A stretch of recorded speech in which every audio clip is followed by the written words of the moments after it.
जय श्री राधे। आज का सत्संग परम पूज्य हनुमान प्रसाद पोद्दार जी महाराज की पुस्तक शांति की सरिता से। एक भक्त के पत्र का जवाब दिए, संकट दूर किए परम पूज्य भाई जी। परम पूज्य कहते हैं, तुम्हारे दुख से मुझे भी बड़ा दुख है। मैं चाहता हूं तुम दुख से मुक्त हो जाओ, परंतु यह मेरे हाथ की बात नहीं है। तुम्हारे प्रति मेरे मन में बड़ा आदर है, परंतु मैं तुम्हें यह विश्वास कभी नहीं दिला सकता कि मैं ऐसा कोई चमत्कार कर दूंगा जिससे रातों रात तुम्हारा संकट टल जाए और तुम अपने मनोरथ के अनुसार उच्च स्थिति को प्राप्त हो जाओगे।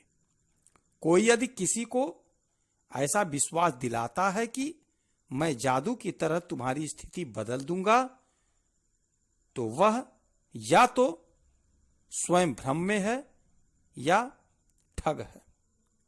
इसका यह तात्पर्य नहीं है कि महात्मा पुरुषों में ऐसी क्षमता होती ही नहीं, होती है, पर वैसे पुरुष संसार में इस समय बहुत थोड़े हैं, और कोई हैं तो वे भगवान के मंगलमय विधान को बदलने का आग्रह नहीं करते। वे भगवान के मंगलमय विधान में विश्वास करते हैं और वे इस बात को भली भांति जानते हैं कि यहां का हानि लाभ वास्तव में हानि लाभ है ही नहीं। वे महापुरुष जिस स्तर पर रहते हैं उस स्तर से यहां के समस्त परिवर्तनों में उन्हें भगवान की लीला माधुरी दिखाई देती है। उसमें न दुख है, न शोक, न विनाश है, न हानि है। केवल विविध विचित्र भंगिमाओं में भगवान का आत्म प्रकाश, उनका लीला विलास। ऐसी अवस्था में वे कौन सी हानि को लाभ में परिवर्तित करने जाएंगे।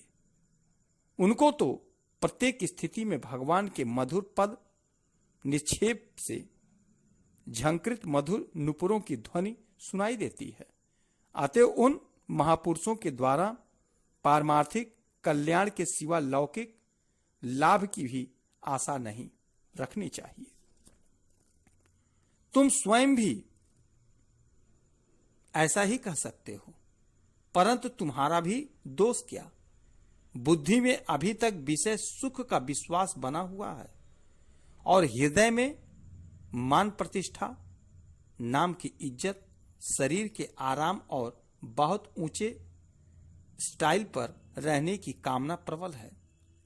इसी से तुम जब अनुचित साधनों से भी संकट टालने और सुख प्राप्त करने की बात सोचते हो, तब किसी महात्मा के द्वारा काम हो जाए तो बड़ा उत्तम है। यह सोचना स्वाभाविक ही है, परंतु ना तो मैं महात्मा हूं और ना मेरी दृष्टि में ऐसी कोई महात्मा ही है जिनका नाम तुम्हें बता सकूं या जिनसे तुम्हारे लिए मैं अनुरोध कर सकूं। यह मैंने तुमको स्पष्ट इसलिए लिखा है कि इस झूठी आशा के कारण तुमको दुखी ना होना पड़े। मेरा यह निश्चित विश्वास है कि जब तक मनुष्य संसार के प्राणी पदार्थों से सुख की आशा करता है, रखता है और अनुकूल रूप से उनकी प्राप्ति की प्रयत्नशील रहता है, तब तक उसे सुख शांति मिल ही नहीं सकती। संसार में संसार के पदार्थों को लेकर आज तक ना तो कोई सुखी हुआ है, ना हो सकता है। तथापि जब तक यह प्रत्यक्ष मनुष्य की समझ में नहीं आता, तब तक उसे अनुकूल परिस्थिति स्थिति की प्राप्ति के लिए प्रयत्न करना ही पड़ता है। परंतु कम से कम यह प्रयत्न ऐसा होना चाहिए जो नई दुर्गति का कारण न बने। वह निर्दोष प्रयत्न है। एक निष्ठ होकर भगवान से प्रार्थना करना, जैसे द्रौपदी, गजराज आदि ने की थी। मेरी तुच्छ बुद्धि के अनुसार भगवान से प्रार्थना करने वाले ही उच्च पद को जाते हैं। प्रार्थना करने वाले की दुर्गति होती ही नहीं, उसकी अभिष्ट सिद्धि भी सहज ही हो जाती है, अथवा भगवान की कृपा से उसका हृदय ही विषय कामना की गंदगी से शुद्ध हो जाता है। अतएव भैया, तुम कातर हृदय से विश्वास पूर्वक प्रार्थना करो। इससे अच्छी सलाह मैं और दे ही नहीं सकता, क्योंकि मुझे इससे अच्छे किसी साधन की ना तो जानकारी है और ना मेरे में विश्वास ही है। यह निश्चय रखना चाहिए कि भगवान मंगलमय है, अतः उनका प्रत्येक विधान ही मंगलमय है। यदि वे समझेंगे कि अमुक स्थिति की प्राप्ति होने पर हमारा अकल्याण होगा, तो हमारे चाहने और प्रार्थना करने पर भी वे उस स्थिति की प्राप्ति नहीं होने देंगे और वास्तव में उसी में हमारा कल्याण भी होगा। तुम्हारे संकट से नहीं, परंतु तुम्हारे इस संकट जनित मानस दुख को देखकर कई बार मेरे चित्त में बड़ी उद्विग्नता हो जाती है, पर फिर जब मंगलमय भगवान की सहज सुहृदयता का ध्यान आता है, तब यह जानकर संतोष हो जाता है कि वे तुम्हारा अमंगल तो होने देंगे ही नहीं।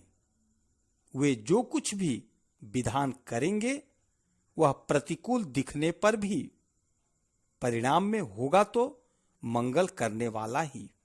घबराओ मत, प्रभु की कृपा पर विश्वास करो और जहां तक बने असत पथ का आश्रय ना लेकर विपत्ति नाश के लिए भगवान से प्रार्थना करो। भगवान तुम्हारा मंगल करेंगे।